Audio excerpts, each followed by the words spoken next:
नमस्कार, India reveals में आपका स्वागत करता हूं। मैं हूं अभिजीत। चलिए नजर डालते हैं झारखंड राज्य से जुड़ी मुख्य खबरों की ओर। राज्य की ऐसे मुख्य खबरें जिसे जानना आपको बेहद जरूरी है। झारखंड में क्रिमिनल्स को सरकार का संरक्षण, सत्ताधारी विधायकों ने उठाया सवाल। झारखंड में अपराधी और विधि व्यवस्था पर सियासत गरमा गई है। सरकार पर पुलिस पदाधिकारियों की ट्रांसफर पोस्टिंग में कमीशनखोरी और अपराधियों को संरक्षण देने का आरोप लग रहा है। दिलचस्प है कि आरोप विपक्ष ने नहीं लगाए, बल्कि सत्ता पक्ष के विधायक ने ही सरकार के खिलाफ मोर्चा खोल दिया है। दरअसल बड़कागांव से कांग्रेस पार्टी के विधायक अंबा प्रसाद के विधायक प्रतिनिधि को दिन दहाड़े बाइक सवार अपराधियों ने गोली मारी। अंबा प्रसाद का एक वीडियो सामने आया है जिसमें वह सीधे डीजीपी अजय कुमार सिन्हा को फोन करके कह रही है कि कोई कार्रवाई नहीं होगा क्योंकि पुलिस ही अपराधियों को संरक्षण दे रही है। ट्रांसफर पोस्टिंग में कमीशनखोरी चल रहा है।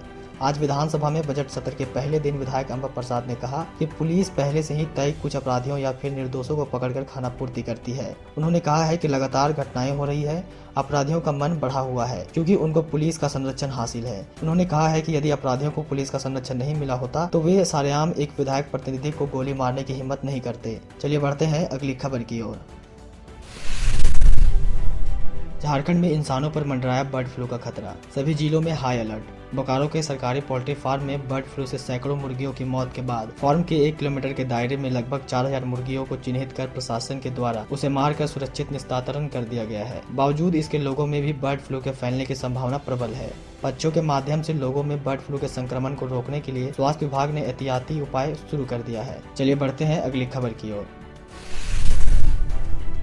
राष्ट्रीय महिला हॉकी चैंपियन में झारखंड का जलवा, लगातार दूसरी बार जीता कांस्य पदक। काकीनाडा में आयोजित राष्ट्रीय सीनियर महिला हॉकी चैंपियनशिप में झारखंड की टीम ने रविवार की सुबह हरियाणा को हराकर लगातार दूसरी बार कांस्य पदक जीता। झारखंड ने मजबूत हरियाणा टीम को 2-1 से पराजित किया।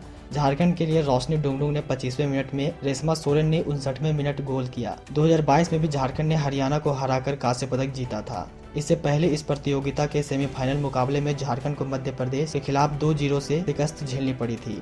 झारखंड की फॉरवर्ड खिलाड़ी अलबेला रानी को प्लेयर ऑफ द मैच चुना गया है। 5 मैचों में तीसरी बार अलबेला प्लेयर ऑफ द मैच चुनी गई। बेस्ट फॉरवर्ड खिलाड़ी का पुरस्कार भी अलबेला को ही दिया गया है। इसके अलावा झारखंड की सोनल मिर्ज बेस्ट गोलकीपर चुनी गई। चलिए बढ़ते हैं अगली खबर की ओर। होली के बाद शिक्षकों का तबादला, विभागों ने 3 मार्च तक मांगी सारी रिपोर्ट। झारखंड के सरकारी स्कूलों के शिक्षकों के स्थानांतरण की तैयारी शुरू कर दी गई है। होली के बाद शिक्षकों के तबादले की प्रक्रिया शुरू होगी। इसके लिए सभी जिलों को टीचर ट्रांसफर पोर्टल पर अपलोड किए गए शिक्षकों की जानकारी को रीचेक करने का निर्देश दिया गया है।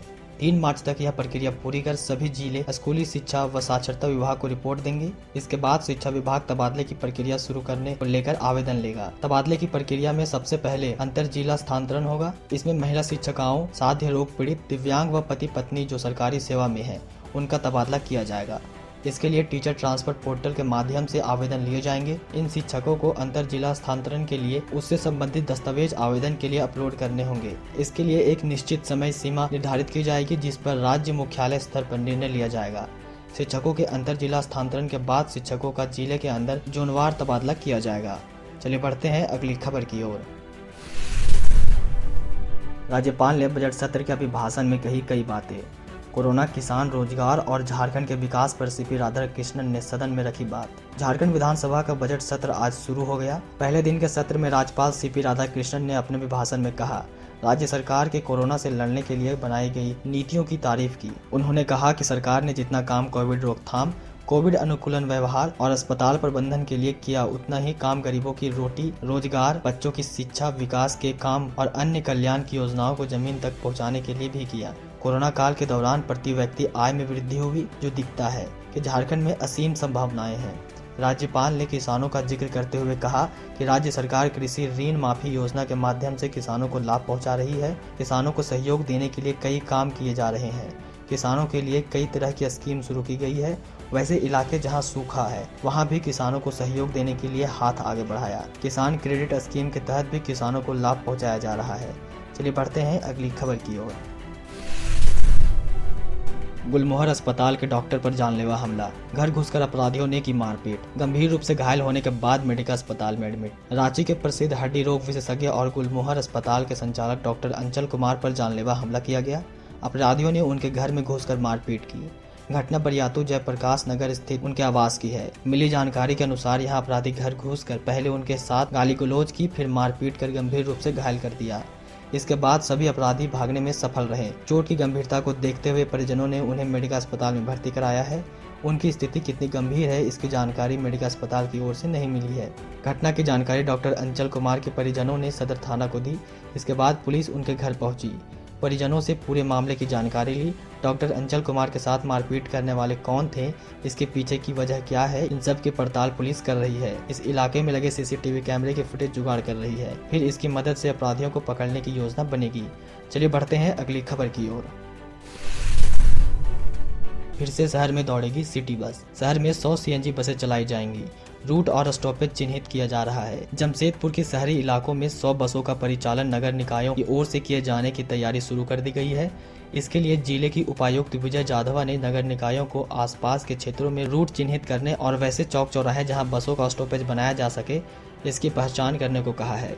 इसके लिए सर्वे करने का निर्देश दिया गया है। सर्वे में किस सड़क पर कितनी सीटर बसें चलाई जा सकती है, सड़क की चौड़ाई कितनी होनी चाहिए, कितने बजे से कितने बजे तक बसों का परिचालन किया जाए आदि का रूट मैप बनाने का निर्देश दिया है। चलिए बढ़ते हैं अगली खबर की ओर।